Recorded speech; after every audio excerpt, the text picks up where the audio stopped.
salam bahagia, salam guru penggerak. Perkenalkan, nama saya Hana Novita SPD. Saya mengajar di SD Negeri 10, 18, 16 Pancur Batu. Di sini saya akan menjelaskan sedikit dari tugas saya, yaitu rancangan dari aksi nyata saya dari pemikiran Bapak Ki Hajar Dewantara. Yang pertama, latar belakang. Bapak Ki Hajar Dewantara menjelaskan bahwa tujuan pendidikan adalah menuntun segala kodrat yang ada pada anak agar mereka dapat mencapai keselamatan dan kebahagiaan yang setinggi-tingginya, baik sebagai manusia maupun sebagai anggota masyarakat. Pemerintah juga sudah berupaya untuk mencapai tujuan tersebut dengan cara melakukan pengembangan kurikulum agar pembelajaran mengarah pada peningkatan keterampilan berpikir tingkat tinggi atau yang kita kenal dengan pembelajaran HOTS. Namun, pembelajaran yang saya lakukan masih cenderung berpusat pada guru. Dengan latihan soal, penilaian hasil belajar juga lebih ditekankan pada penilaian kognitif. Oleh karena itu, saya merasa perlu untuk menerapkan pembelajaran yang menuntun untuk merdeka belajar. Seperti pembelajaran dengan model problem based learning. Ya, pada model pembelajaran ini anak akan lebih berpikir kritis sehingga anak bisa mengembangkan keterampilan-keterampilan yang dimilikinya dan meningkatkan keterampilan berpikir melalui permasalahan kontekstual yang diberikan pada awal pembelajaran nantinya. Selain meningkatkan keterampilan berpikir kritis, pada model pembelajaran ini juga akan dibuat dalam bentuk diskusi kelompok. Ya.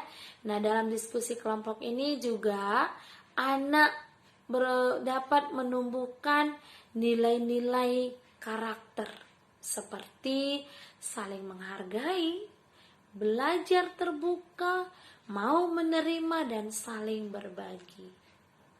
Nah, yang kedua, tujuannya yang pertama dapat meningkatkan motivasi belajar anak. Yang kedua, dapat meningkatkan keterampilan berpikir kritis anak.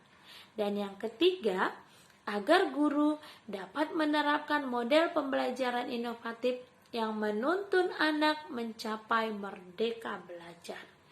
Nah, yang ketiga, yang menjadi tolak ukur, yang pertama adalah peserta didik itu antusias dalam mengikuti pembelajaran. Yang kedua, peserta didik dapat meningkatkan keterampilan berpikir kritisnya.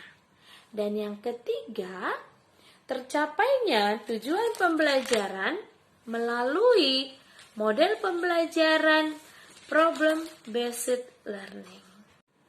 Yang keempat, lini masa tindakan.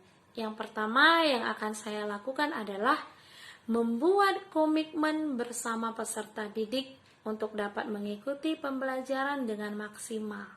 Karena dengan adanya komitmen dengan peserta didik, itu akan membuat pembelajaran dapat berjalan dengan lancar sesuai dengan yang kita targetkan. Yang kedua, menerapkan langkah-langkah proses pembelajaran ataupun model pembelajaran problem based learning. Yang pertama itu dengan adanya identifikasi masalah, kemudian mengumpulkan fakta-fakta dari masalah tersebut, kemudian anak akan menyusun dugaan sementara, kemudian menyelidiki dan menyimpulkan alternatif dari permasalahan serta akan menguji solusi dari permasalahan tersebut. Yang ketiga, melakukan refleksi terhadap pembelajaran yang telah dilakukan. Nah, itulah lini masa yang akan saya lakukan pada aksi nyata. Yang terakhir itu adalah dukungan.